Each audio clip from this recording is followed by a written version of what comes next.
Saudara-saudari pencinta insan yang terkasih, salam jumpa di hari Senin 31 Januari 2022, pekan biasa keempat. Kita akan merenungkan Injil Markus bab 5 ayat 1 sampai 22. Mari kita mendengarkan bacaan Injil ini dengan penuh hikmat.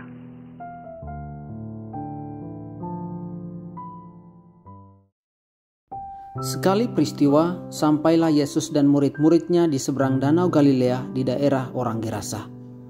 Baru saja Yesus turun dari perahu, datanglah kepadanya seorang yang kerasukan roh jahat dari pekuburan. Orang itu diam di sana dan tidak ada lagi yang sanggup mengikatnya dengan rantai sekalipun. Sudah sering ia dibelenggu dan dirantai, tetapi rantainya diputuskannya dan belenggu itu dimusnahkannya, sehingga tidak ada seorang pun yang cukup kuat untuk menjinakkannya. Siang malam ia berkeliaran di pekuburan dan bukit-bukit sambil berteriak-teriak dan memukuli diri dengan batu.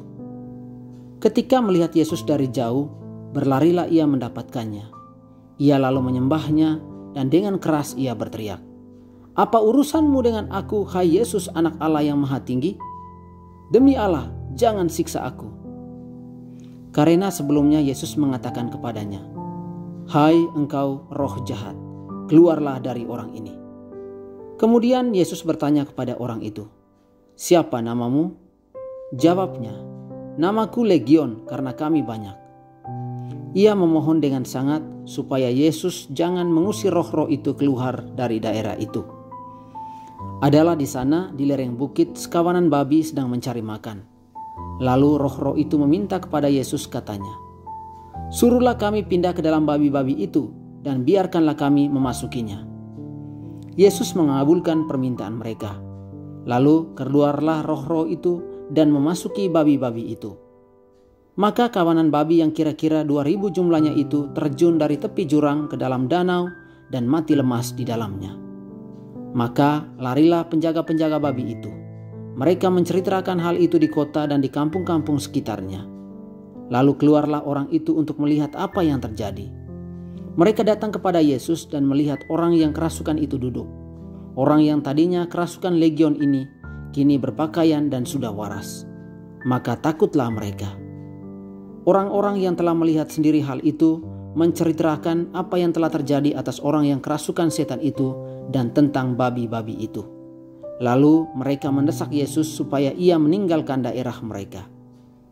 Pada waktu Yesus naik lagi ke dalam perahu, orang yang tadinya kerasukan setan itu meminta supaya ia diperkenankan menyertai Yesus.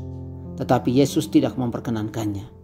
Yesus berkata kepada orang itu, "Pulanglah ke rumahmu kepada orang-orang sekampungmu dan beritahukanlah kepada mereka segala yang telah diperbuat oleh Tuhan atasmu dan ceritakanlah bagaimana ia telah mengasihi engkau."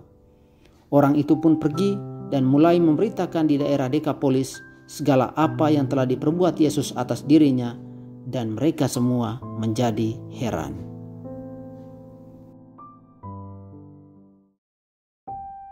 Saudara-saudari terkasih, Injil hari ini mengisahkan tentang karya Yesus yang semakin luas melampaui batas wilayah Yahudi. Yesus keluar dari daerahnya dan memasuki daerah Gerasa, sebuah kota kecil di wilayah Dekapolis yang terletak di belahan timur Sungai Yordan. Di sana ia menyembuhkan seorang yang kerasukan roh jahat. Kisah penyembuhan ini adalah sebuah kisah yang sangat hidup dan menarik. Orang itu kerasukan roh jahat yang mengerikan. Ia berkeliaran siang malam di pekuburan. Roh jahat yang ada padanya begitu kuat sampai rantai dan belenggu dihancurkannya, dan tidak seorang pun yang mampu menjinakkannya. Menariknya, kisah ini juga ditandai oleh tindakan orang itu.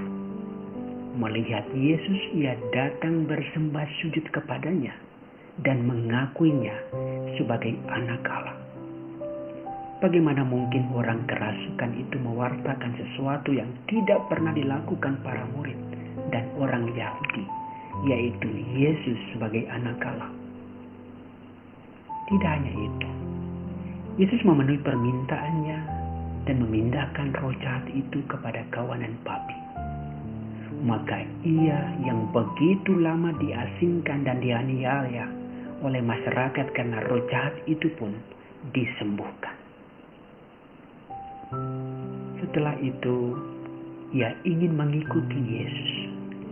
Tetapi Yesus tidak mengizinkan dan menyuruhnya pulang ke kampung halamannya, memberitakan segala sesuatu yang telah dilakukan Tuhan atas dirinya. Maka oleh pemberitaannya, orang-orang Dekapolis yang dianggap kafir itu mendengarkan apa yang dilakukan Yesus terhadapnya sebagai belas kasih Allah yang menyelamatkan. Saudara-saudari terkasih, dengan mujizat yang mengagumkan ini, penginjil Markus tidak hanya menunjukkan perhatian Yesus kepada orang-orang yang dipinggirkan, tetapi juga menekankan perutusan Yesus di antara semua bangsa kafir. Ini adalah langkah permulaan dalam penyebaran iman akan Kristus di antara bangsa-bangsa kafir, dan bahwa iman yang diwartakan itu berakar pada tindakan Yesus sendiri, berdasar pada pengalaman akan Kristus. Saudara-saudari terkasih, kabar gembira tidak memiliki batas wilayah, suku, atau bangsa. Sabda, kuasa, dan tindakan Yesus yang menyelamatkan ditujukan kepada semua makhluk. Tindakan penyembuhan Yesus ini mendorong dan memberanikan kita untuk memberikan perhatian kepada orang-orang yang menderita dan disingkirkan dari tengah masyarakat. Mereka adalah orang-orang di periferi yang harus dikasihi. Saudara-saudari, Yesus keluar dari daerahnya untuk menyampaikan kabar baik melalui tindakannya dan mengutus orang yang disembuhkan itu, yang mengalami pengalaman kasih Tuhan itu, meneruskan kabar gembira itu. Kita pun diajak juga memperluas jangkauan kabar gembira Kristus yang menyelamatkan. Dan inilah misi kita.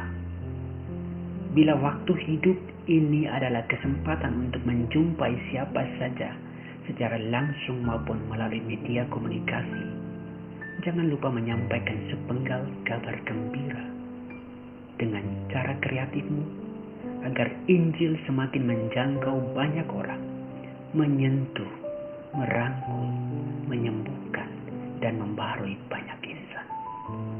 Demikian saja permenungan kita hari ini. Salam damai sejahtera buat para pencinta insan. Tuhan memberkati.